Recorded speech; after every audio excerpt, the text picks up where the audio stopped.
C'est un prolongement des activités de notre association, hein, puisque l'association a pour objet de créer des objets artistiques autour de la notion de bidule, donc de l'objet récupéré, détourné, transformé. Et la bidulerie, en fait, c'est tout ce qu'on met en place autour d'un lieu, et c'est en fait une déchetterie artistique. C'est-à-dire que dans ce lieu, on va pouvoir collecter des bidules, on va pouvoir les mettre à disposition de tous ceux qui auront besoin pour créer des œuvres plastiques. On crée aussi un lieu à visiter qui est en fait un parcours de sensibilisation à la vie des objets et surtout à leur forme, leur couleur, tout ce qu'on peut rechercher dans les objets autres que leur fonction.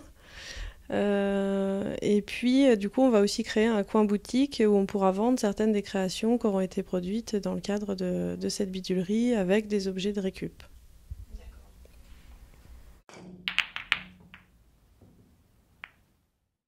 Déjà, n'importe qui peut devenir adhérent de l'association. Donc, effectivement, on a pas mal d'artistes dans l'association. Mais on va aussi inviter des artistes qui ne sont pas adhérents forcément à venir créer sur place, si possible, dans nos locaux, mais aussi mettre en place des expositions dans ce lieu à visiter.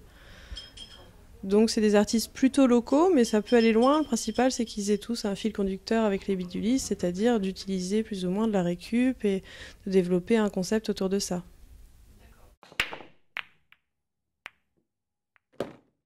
Donc c'est des apports volontaires, hein, des gens qui sont sensibilisés, au principe de récupération. Donc c'est clairement les adhérents jusqu'à présent qui ont alimenté ce stock de bidules, mais justement on est en train d'agrandir notre surface de stockage pour pouvoir permettre à tous les Fécampois de venir aussi apporter certains de leurs déchets qui peuvent être mieux valorisés qu'en étant simplement emmenés à la déchetterie. On met en place aussi un partenariat avec la déchetterie de manière à ce qu'on communique ensemble sur les objets qui peuvent être utilisés à la bidulerie.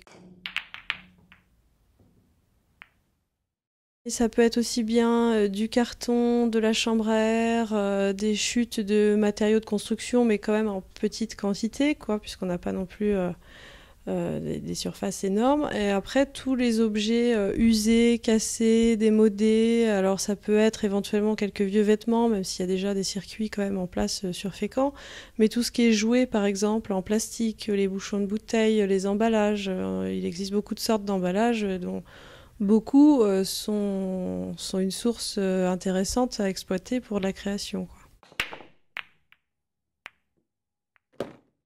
Ça s'inscrit dans un réseau, il existe beaucoup de ressourceries en France et nous d'ailleurs on va faire partie de ce réseau en fait puisque notre bidulerie, notre déchetterie artistique s'inscrit dans le fonctionnement en fait des recycleries ressourceries hein, qui s'appellent maintenant ressourceries plutôt. Mais en Haute-Normandie, il n'y en a aucune.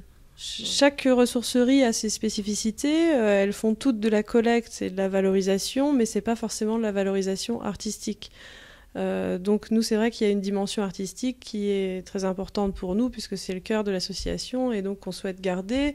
Et c'est pour ça aussi qu'on se différencie un peu de certaines ressourceries qui, elles, vont aussi traiter l'électroménager ou les encombrants. Nous, on va pas être là-dedans, puisqu'on n'est pas là pour faire de la remise en état.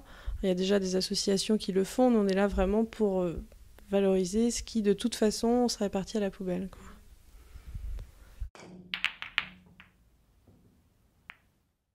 Pour ce projet de bidulerie, on est très largement aidé par la région Haute-Normandie qui nous permet déjà de financer mon poste en tant que porteur de projet et puis responsable du lancement de toutes ces activités, quoi. Donc un poste qui fait tout ce qui est atelier et animation à l'extérieur, un autre poste qui s'occupe plus de l'administratif, de l'accueil, de toutes ces missions vraiment relatives au fonctionnement interne. Et un troisième poste, donc responsable du lancement de la bidulerie, qui s'occupera de l'accueil, de la collecte, tri, de l'espace à visiter et de l'organisation des stages de création, l'organisation des événements qui auront lieu sur place. Donc à terme, évidemment, notre idéal serait de pouvoir embaucher une, deux, voire trois autres personnes assez rapidement, parce que je pense que la collecte en elle-même va prendre une part importante de notre activité, quoi. La vraie raison de départ, c'est un coup de cœur du président de l'association au moment où il a créé l'association. Et il a connu ce lieu et il l'a trouvé idéal. Et c'est vrai que au départ, ce projet, on devait le faire ailleurs. On devait chercher un local beaucoup plus grand, plutôt type entrepôt, et peut-être à côté de la déchetterie. Et finalement, on a fait le choix, pour le moment en tous les cas, de rester ici, justement pour l'âme que peut avoir ce lieu, le fait que ce soit une ancienne boucane et que nous, on bidulise voilà, des vieux objets, des vieilles choses. Le fait d'utiliser un lieu qui a lui-même une histoire et qu'on va pas forcément dénaturer, enfin, si, qu'on va réinvestir autrement, mais sans toucher vraiment à l'architecture du lieu et aux souvenirs qui peut amener chez tous les Fécampois, parce que beaucoup de gens ont travaillé ici ou dans une autre boucane.